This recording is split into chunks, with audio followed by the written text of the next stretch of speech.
What's up, bodybuilding fans? Welcome to Texas Bodybuilding News. I'm your host, Jason Martinez. In today's segment, one-on-one with Jason, we got a good friend of mine, Timna Villarreal. She's been in the industry for a good while. Let me just read a smaller introduction so we can kind of get an insight of what she's done in the industry here in South Texas. Timna is a unique player in the wellness industry, taking an innovation approach to providing health and wellness services that leave you feeling stronger and healthier.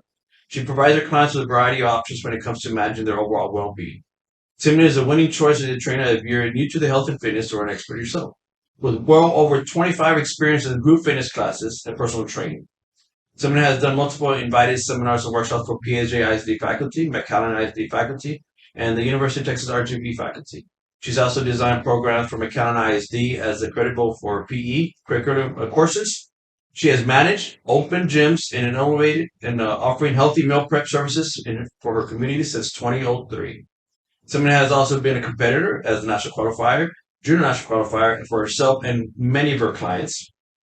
With 2 years experience as a level 3 certified Reiki practitioner, Reiki practitioner.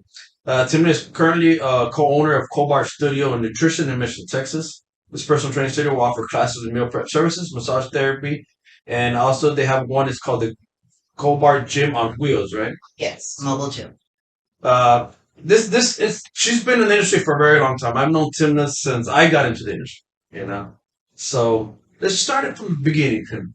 First of all, let's introduce you get yourself. How'd you get into the industry itself? How did I get into the industry? Well, my mom actually, back in the day, there was a gym called Gloria's Energetics, and it was the only thing like that around. I think it was like 1984. I was 4, so I would go with her to the gym and stay in the kids' daycare, and I would cry because I wanted to do aerobics. You know, they had the leg warmers going on back then and the leotards. I hope they bring those back, by the way. And she was always fit. She was always into fitness. And then there was a place called the Summit. Do you remember the Yeah, Summit? yeah. And so when I was 13, the day I turned 13, they got me my gym membership because that's all I wanted. And they dropped me off. That was my babysitter. I was 13, so I did every class they had. I would go swim in the pool. I'd go eat in the juice bar. I'd go to the weight room. I mean, I was just happy, being there all day.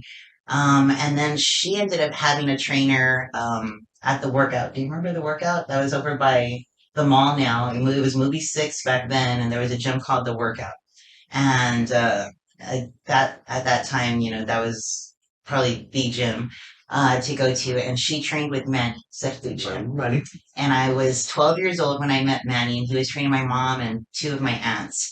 And I just saw him at work, training her and the weights and getting her reps and her sets in order and counting and correcting her form. And my response was like, "That's a real job," because that's what I want to do. I just thought that was the coolest thing. And my mom said, "You've always been a trainer. You would line up your cousins when you were 8 and make them do sit-ups and push-ups. You've always been a trainer." I went to Med High. I graduated as a medical assistant. I tried to do that for like a year because I loved health and the body and anatomy, physiology. But I was like, but I love the fitness aspect of it. So when I was 17, I started teaching cardio kickboxing. I've always been into martial arts. So I started teaching at a dojo when I was 17. And then by the time I was 19, I was already personal training. And I was working at a physical therapy clinic. And then that's when Ruben Ramirez came and he told me about Cornerstone. He was working with Homer Gomez and they were putting together what was going to be something innovative, something like nothing else. And, all the best of the best were going to be working there. And that's where I met you. So that was back in, That was one of the biggest, largest fitness facilities here in the RGB. yes. Yep. Yeah, there was nothing like it. It was out in the middle. Now it's, surrounded by businesses, but back then it was just, out there by itself and close to Edinburgh, right? Um, Upstairs gym, they had the locker rooms, the juice bar, the aerobics room, and sure enough, I think most of the trainers that like dispersed out of the valley came from that gym. Everybody was We were there. all part of that like group, Tim, myself, Bernadette, Tony, Ruben, Manny, Angie, all the OGs, trainers and competitors all started there, Hmm. at the cornerstone. It was Yeah. awesome. It was better than high school. You just got to go and hang out with your friends, and I learned so much because all the great ones were at one spot. I got to train with everybody. I got to train with all the trainers. I was only 19 at the time, so I got to, get advice from Manny, who was, like a legend, in our industry. He trained, and he had so much knowledge. And then Angie, and then Anthony, and Bernadette. Bernadette, used to work there too. Yourself. It was just, Perkins was there, Ruben was there, and so you got to train with all these different trainers that, just had a world of knowledge. And so I got to train with them, and then just kind of make it my own, and just put your spin on things. I was always into aerobics and step and spinning and group fitness and yoga. And, we got to do all of that there, and then plus the bodybuilding, which was awesome. So you're one of the instructors there I at the co-ed started, one? yes, it was the co-ed one. In 99, I started just as an instructor and as a trainer. So I taught, all the classes that we offered. And then, I don't know how many years went by. I ended up working there a total of 10 years. I ended up making it to aerobics coordinator, and then I got into sales. And once they learned that I could sell really, really well, they didn't want me to do classes anymore. They didn't want me to do training Did you go to anymore. the women's one? I Right. ended up becoming from coordinator. I ended up being assistant sales manager, and then I ended up being the manager of the The women's. women's. Yes, so I was assistant at Edinburgh. Then they had me go to the women's center as a manager for 2 years, and then Mission. I went to Mission for 3 years, and I was the GM over there in Mission. And then it just got to the point where it was always numbers and paperwork, and I had my sales team, and is the PT selling enough, and is the, everything, and just, handling the customers. And I loved all of that. I mean, God knows I learned so much about sales and sales techniques working there. I mean, I got my degree from the University of Kinesiology, but I want to say the University of Cornerstone University, because they would drill us on Yeah. selling. And I remember in January, my quota was 300. I had to sell 300 memberships on a January month, and on a regular month, it was like 150. I mean, you met so many people working there, and they taught you so much. And I loved it, but because I was already a manager, they're like, you can't train people. You have to manage the club. You can't teach a yoga class. You got to manage the club. And so the passion that I had for fitness and the love I had for fitness, I was still around it, but I wasn't doing what I wanted to do. So then after that, after 2005, I believe, is when I left, and I ended up opening Dynamic not too long after that. So, uh, Being a GM at a big facility that Cornerstone was, what were some of I guess, the heartaches of it? heartaches as a GM. I didn't have any. I loved what I did. They'd be like, Timna, come downstairs. There's a livid woman downstairs, and she wants to cancel her membership. And I'm like, before she leaves, she's gonna hug me, and she's gonna sign up for another year. I got this. And they would, they would. They'd end up hugging and thank you, and yeah, I'll sign up another one. I just love people. I love people. So even the grouchy members, I'd be like, my job is to put a smile on their face, and I guess that's the difference between good trainers when you have the passion, because there's so many trainers out there that are good to train themselves. And then, really, really good trainers can train themselves, and then not that cookie cut out, but like adapt to different bodies and understand different, walks of life and be a trainer good that way. But the best, best, best trainers are the ones that can understand the fitness part and the physical aspect, but then you have to also be a salesperson. And I think that's why so many trainers fail, because they love passion. They love fitness, and they're passionate about fitness, but then they don't know how to charge. The session will be Yeah. $20, and it's just like, so you got to have both. Yeah. And I think if anyone, that's going to get in the fitness industry, understand that you can't just be a trainer, you have to be a salesperson too. So from going from the GM, what was the big decision to go and open your own place? So you're always I in your own wanted the studio. freedom to do what I wanted to do, do it my style and my way. And what happened was we got to see there was a shift in the industry where I was a really good instructor. So was who else was there at that time with me? Erica. She has her gym here now also, right? We were, I mean, we'd have 40, 50 people waiting 30 minutes early, Yeah. like for the class to start. You know, we had awesome music and the moves were good and we knew how to burn the muscles just right. And so everybody wanted to go to those classes. And what happened was they said, whoa, whoa, whoa, we need to make all the instructors equal.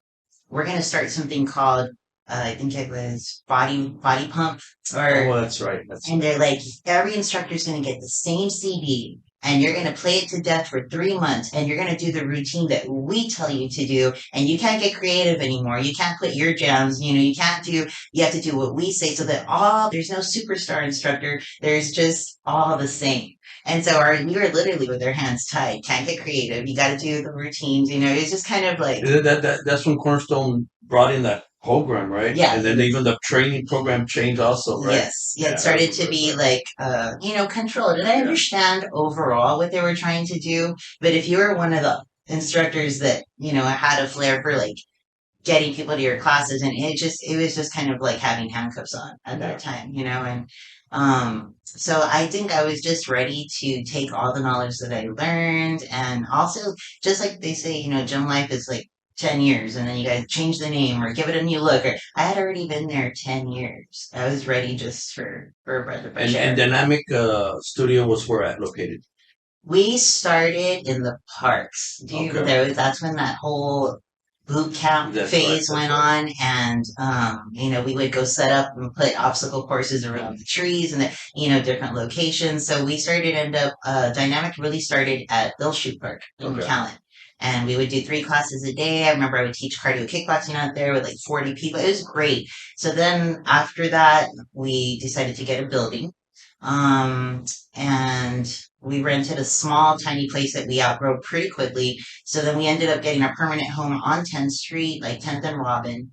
And we were there for quite a while. My memory's not too great as far as the years, but I think I want to say maybe 8 years. But it was all just group classes type of, No, or you also the did thing personal training. well, Oh, see, I was looking to do something different, and what I liked about the concept of dynamic is it was the original functional training studio. So I had been in the world of bodybuilding forever, and then this functional training stuff started to come out, more uh, multi-plane exercises, instead of just sitting on a machine, now we're doing balance, now we're working agility, now we have these bands, it's just new toys, something different, and there was really nothing like that, around at the time. But I think just more physical therapy, helping people as far as like functional stuff. I had actually a chiropractor come and do our classes, and he's like, these workouts are very therapeutic. So it's just different, getting the functional training and the bodybuilding world to mesh. And then we would also offer the classes.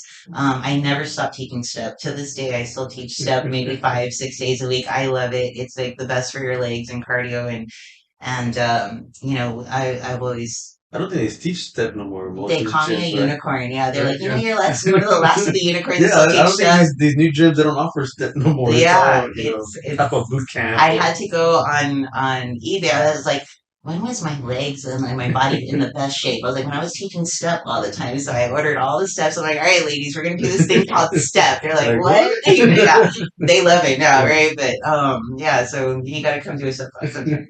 Uh, but it's so then we did that. We were there on 10th Street for a long while, and I still had my food. I had another meal prep company there on the side, Timna's Kitchen, and we would do healthy enchiladas, brownies to this day. I'm still making those brownies. Were you the Extra cheese. first meal prep company, or were there other ones at the time? I don't remember. Okay, that one at the time. I think it was one maybe other when I was at Dynamic, but my original food prep company was in 2004 Okay. when I was working at Cornerstone. I never worked at the Ridge location. Actually, I think I did for a little bit. I ended up having the juice bar in that Okay. location, so that's when it started, and we started doing the chicken breast and the rice plates and the shakes and all that. But yeah, there was nothing out there like that then. That was like the original food And prep how long did that service. last there? Uh, there, I was only there about a year, with the meal prep place because shortly after that I left Cornerstone Okay. completely.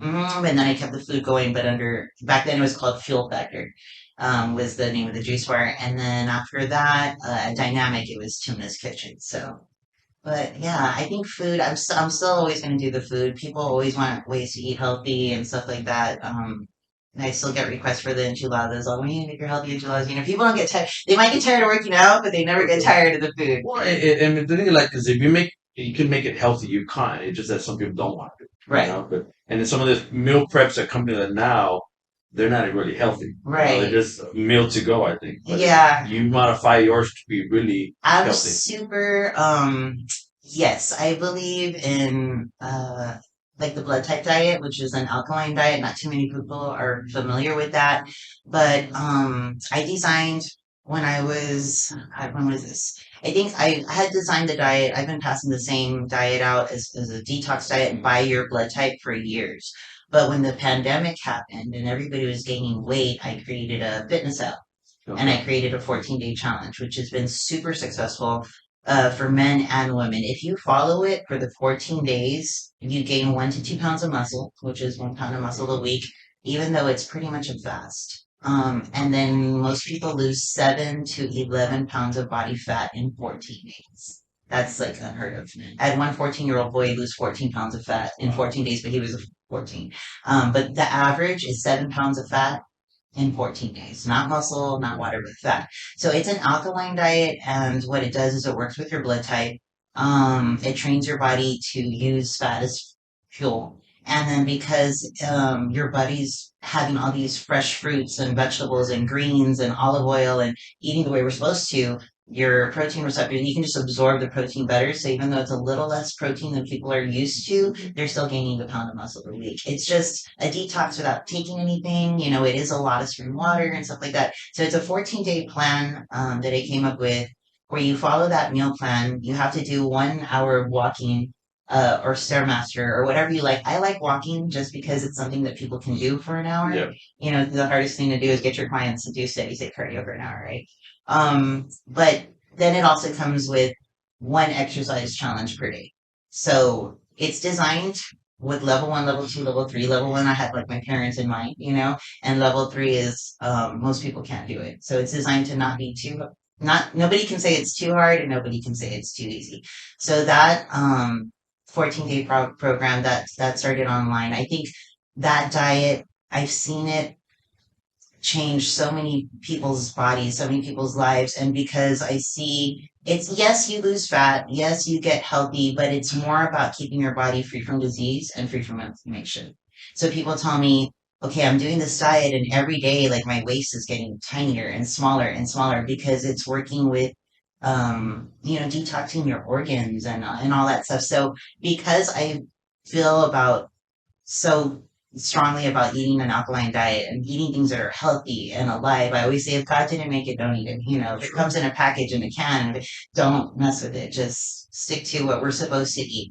Because I feel so strongly about that, I'm not going to sell meal preps that are full of preservatives or bad things. And, Yeah. I just definitely, and then you've been in the industry this long, you kind of have to back up products that you only truly, truly believe in because that's your reputation, Yeah. So yeah, definitely, And what do you do after that 14 days? after the 14 days, it is, what I tell them to do, most people start, and I'm going to be honest, they can usually start at level two. Like I said, it's level one, level two, level three. As they pass the 14 days, and I have photos of my personal experience, I repeated it for 3 months. I repeated it one whole summer. And you can't outgrow the program. The diet, as my clients can do more and more and get closer to level three, I start pulling out some of the good fats and increasing the carbs. Okay. So, like in the beginning, they're eating a lot of salmon, but very little carbs, a lot of eggs. If they don't like egg yolks, I tell them eat walnuts. They're having bison, filet mignon, but with tons of greens and olive oil. So, they're doing that. And there was power walking and they're doing one exercise a day. And it's like day one's like a plank. Yeah, level one's 1 minute, level two's 2 minutes, So level three's somebody can do that and just for the rest of their step life. up and step up. Our gym is Okay. doing it on repeat. Like you Okay. cannot outgrow it. Like if Yesterday was 100 air squats. So if you're level one, you do 25 squats. If you're level two, then you do 2 sets of 50, but you can't do them stopping, like it's unbroken. And then if you're level three, you do 100 unbroken. But then if you've already beasted that over and over, okay, put a bar on your back. Okay, put Okay. weight. You know, so There you go. Okay. you can't outgrow it. And as they lean out, I'll pull the fats away little by little and okay, brown rice. Okay, sweet potato. Okay, you can have 2 oatmeals or just stuff Okay. like that. So it's a place to start. It's an app. I actually have the exercises are free. Anybody can do it. And then the meal plan is what's a little bit more tailored. It's going to be this way for you because you're blood type B. You're blood type O. I don't know if have you ever done your blood type. I'm old, but I've never done a diet. Okay, so for just information off the bat, so you're O, you can have almond butter, but you can't have peanut butter. Have you seen the difference when you're bloating when you have peanut butter and you have almond butter? I don't know if you've noticed. I've known certain foods do that. Okay, and So like I've eliminated certain foods. certain Yeah. foods, but if you had the list, like here, Yeah. just and I'll get it to you. There's like we can't have cucumbers. Now eat cucumber You shrimp. look pregnant Yeah. afterwards, right? Yeah. We're not supposed to have cauliflower. Okay, I don't even talk about it. We can have green olives, but we can't have black olives. It's just a very interesting list. Now, no blood type whatsoever can have pork, Well, I don't eat pork, so right? that's fine. I've Um, never had pork. what else? What else? People that are B, they can't have chicken. They can't have cinnamon, and they can't have pepper. Any peppers, red peppers, black pepper, jalapeno peppers, chili pepper. And it's weird because, like for example, people tell me every time I eat, I get bloated right here, and it's just like, and I'm like, you're blood type A, and it's when you eat red meat, and it's when you eat tomatoes, and they're like. Yeah, I started paying attention. So once you learn that, again, weight loss and leaning out, it is a benefit. But then you start to learn what makes you feel good. What makes you feel. I used to go to Jason's Deli and be like, I'm healthy. I'm Yeah. eating. And then I'd walk out like, why do I feel pregnant? I didn't eat dressing or anything. And then it turned out that I was eating the wrong mushrooms or I couldn't have the cucumbers. It was like, so then once you learn your list, it's just like, wow, it's talking about like just your organs just work optimally. You And feel great. I've done that with my clients. Like I always tell them because when I said the plan is like monitor how your body reacts to the food, Mhm. but I didn't know it was like the blood type of Yes. thing. Or I would always so if you eat potatoes and you don't feel good with potatoes, let's eliminate them. Let's put Right. sweet potatoes. So like, Yeah. oh, we Yeah. can have So sweet yeah. potatoes, but we're not supposed to have white. And that's heartbreaking because we're bodybuilders, right? Always, and now So always eating red potatoes. this is what I did. Oh, I started. We're not supposed to have avocado, right? water. What we try to, your body Once in a will while, stay so away from your fats, right? But like, so the whole botana's back. yeah. Nobody can have yellow cheese. I think if for O's, you can have feta and mozzarella and goat cheese, but everything else we're not supposed to And mix. and this is like how far does this go? This 70s. It's a book that I found on my mom's shelf. Telling you, I've heard of it. Even like the now that what your DNA diet or but I right. never knew that was like It's good. it's And it's true that 'cause now you start thinking like I know certain foods would make me that's bloat. why there's a lot of doctors out there, and oh, this is the diet, and it's like. Well, I know that blood type can eat that. So it really needs to be filtered this way. I had one client and she said, that I went to Paris and I got trained by one of the mega fancy trainers over there. Like, he made me get on a platform with no clothes and he's like, you have a toothache. He's just like, and she said, you know what he gave me? She goes, the blood type. She goes, he was doing what you're doing. And so I got my mom's book from the 70s and I read it when I was little and I said, this is interesting. And then I saw her Sugar Busters book and then I saw The Zone. Do you remember The Zone? 40, 30, 30. Yes, 40, 30, 30. And so I got all these diet books. And then I took what I knew from bodybuilding and I said, I'm going to create a mega diet for every blood type.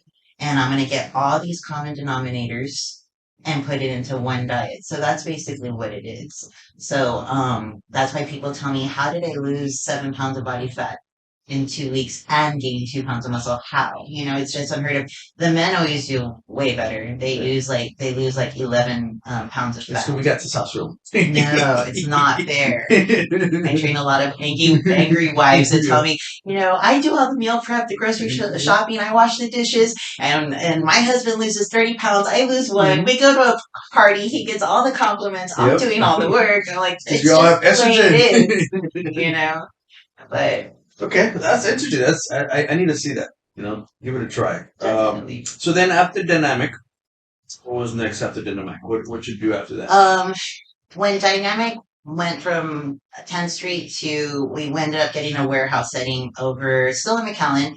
By that time, I had started freelancing. Just again, it had already been the 10 year span. I was already starting to think, I want to do something different, just different scenery, change of plans. So I was freelancing. At several gyms. I was just kind of, and sometimes I would take the same clients to just different gyms. They wanted to hop around too and try different things. Let's try some kickboxing over here. Let's go try, regular bodybuilding over here. And that was fun for me, just to like be able to do different things. And then I wanted to compete again. I was getting ready for another competition, and Well, let's take it way back because you're one of the OGs in competing down here. Mhm. And back then, you competed was in fitness, right? You started with Back fitness. then there was no bikini. Nope. Um, there was fitness, which is basically, for those that don't know, there's 7 mandatory moves. So not only do you have to do your whole prep and diet and water depletion and all Because you those were still moving. judging a one piece and then a two piece. Yes, And you had then to your put the routine. one Yeah. piece and yeah, one piece. I have old photos of that somewhere. One piece, a two piece, and then the fitness routine had to. You had 2 minutes, and any way you wanted to, you could do costume changes and get creative. You had to do one arm push ups. You had to do your left, your right, and your front split. You had to do an L sit, a straddle sit, high kicks. And then if you wanted to throw gymnastics or dance moves or anything in between, but you had to nail these 7 mandatory moves. And then that just kind of died out, right? I mean, it still exists, it's still going on, but not Not as like popular as it was because I mean, it was only that. That was even before figure. before And it figure. was women bodybuilding. That's And it. that's it. Yeah, there was no So for physique. women, There it was was that. no And then figure came on board. figure came on board. I think I did my first figure show at back then it was called the Cornerstone Classic. Mhm. And that was even back then, there was way more men than women. Now you go to the shows and it's just like, oh, there's tons of women competing in all different categories. But back then, it was like bodybuilders and maybe like 5 girls. It was just a Well, I different. think it's because the norm back then for women to be lifting weights Yeah, was not norm, yeah. It wasn't, now you go to every gym and it's like 80% of women now. And they're Like, all good, and yeah. they're all Back then, jacked up I now. mean, it was me, maybe like two other and then Angie was doing bodybuilding. Bodybuilding. I saw her doing dips at the gym. I was like 17 years old. I was like, wow, I want muscle. And back then there was no internet, so it was all about Muscle and Fitness magazine. You remember Flex magazine? I mean, I would Yeah. study those like they were my Bible. Like I loved it. I've always had a passion for it. So yeah, so then the fitness kind of died out, and then figure came in, and then after that, bikini came in. So I kind of just dabbled with all of them. I had fun with all of them. And then in the beginning, who was prepping you? Was it Aaron? I let's see. Yeah, Erin helped me in the very beginning. I actually sent you a photo where we won. You That won. was 02 or 01, I believe, right? 03. Oh, no, Probably the Cornerstone. it From was the like Cornerstone, right? yes, you Yeah. had place and I had place, Yeah. and we took a picture with Aaron. I see he helped me with that show. And then just every year since I'm an ambassador for Pure Line, I'm like, all right, Aaron, I'm doing it again. I caught the bug, and all right, let's go at it. And so he's helped me with figure the bikini. I ended up just doing that on my own, but it just I love all the different body parts. I even wanted to like give a crack at physique. I just want to do all of them at least once just to have fun, with it. I love the art. I still kind of have it on a bucket list to do physique one day just because of the posing. The posing. I mean, Yeah, the routine they do this. it's Yeah. that's an art form for me, and I have dance in my background, so I feel like I don't know, maybe when I'm 60 plus, like Well, it's like physique. fitness, so you can get Yeah. your little routine there. Yeah, definitely love the art of bodybuilding. I love even coaching men in bodybuilding and physique. That's something that even I don't get to go do a show. I still love to help my clients with their posing and see them do well and all that. That's just as fun for me. But you competed to what, 07, you said? What was it? The last show I did was No, no, 2016. before that one, before the gap. Let's talk about that gap. Let's talk about the Yeah. gap. Okay, so I had done the Cornerstone, that show I did where you did the Hmm. same one. And I was ready to continue, try to get my pro card, all that good stuff. And then I was in a horrible, horrible car accident. And you know, it was pretty serious. My brother and I, it's always those real short drives to the corner store right down the street. So we went to the corner, yeah, let's go get some snacks at the corner store or whatever. And on the way back, I didn't have my seatbelt on. It was just one of those short trips. We get T-boned, and it was a Mustang. I'm on the passenger. It was such a bad hit that my seat broke off the hinge. I ended up doing a backflip into the back seat, like landed on my head with no hands. Okay, my neck just took all my weight. I come crawling back up to the front seat. I'm telling my brother, "Oh my gosh, are you okay?" He's like, "Your car, your car." I'm like, "Don't worry about the car as long as we're okay." Meanwhile, we're like still spinning. Okay, we finally landed in a ditch. I think I'm fine, but you know how that works. 3 days later, I'm in pretty bad shape. I ended up doing years and years of physical therapy. I had 11 herniated discs.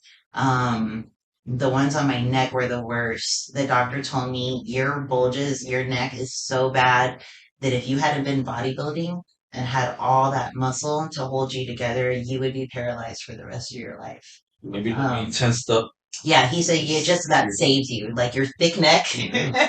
that saved you. You know, back then I was way, way bigger, doing more bodybuilding back then. So he said that's what held you together. So I had to do that, and I had to kind of rehab myself for a few years, and I would get traction. 100 pounds on the hips, and then 25 pounds on the neck, and 30 minutes a day, and I mean it was just a lot to finally get the disc to shift back and be able to, I ended up getting a reverse curvature of the neck. I mean, it was just a mess. And so I took 13 years off, and I was like, I want to start training again. And I started getting my massages and getting things lined up, ready to get back to the stage. And I get hit again by another car. Okay. This lady ran her light on 10th Street in the middle of the day, and that one was bad. I was driving an FJ, and it had, grill guard. It was raised tires, pretty solid truck. It was hit so bad I couldn't. None of the doors would work. Caved in. I had to crawl out the back, all this purple liquid. And then another thing was when she hit me, um, you only have a split second to think. I was gonna hit my forehead like straight on. It looked, scary. I was about to hit the steering wheel. So I did this. I was like, this looks softer, and I ended up cracking my eye socket. Um, and then getting whiplash again, hitting my knee in the dash. It was probably worse than the first time. And the doctors were telling me, I know you're a trainer. I know you love working out. I know this is your livelihood, but you're never going to be able to lift over 5 pounds over your head again, ever. You need to wrap your head around it. You're going to have to stop being a trainer. You're going to have to get a desk job or another job. Like fitness is done for you. And I was just like not hearing it, like you don't know me. I can rehab me and I got this. And I went home, and for 3 months, like I had no arm. Like I would grab a glass of water, and I had to be like, squeeze the glass, squeeze the glass, squeeze the glass, squeeze the glass. What? Just no control of this arm. It took 3 months for me to be able to start grabbing things. They deem me handicapped, and they're just like, wrap your head around it. You're not going to be the same. So But do they know what um, caused that? because my neck was already in bad condition, the whiplash The, again. with the nerves and all that, or what? Yeah, they said you're 11% handicap in this arm. You have nerve damage. Um, and I just said, okay, well, I'm going to train myself to compete again.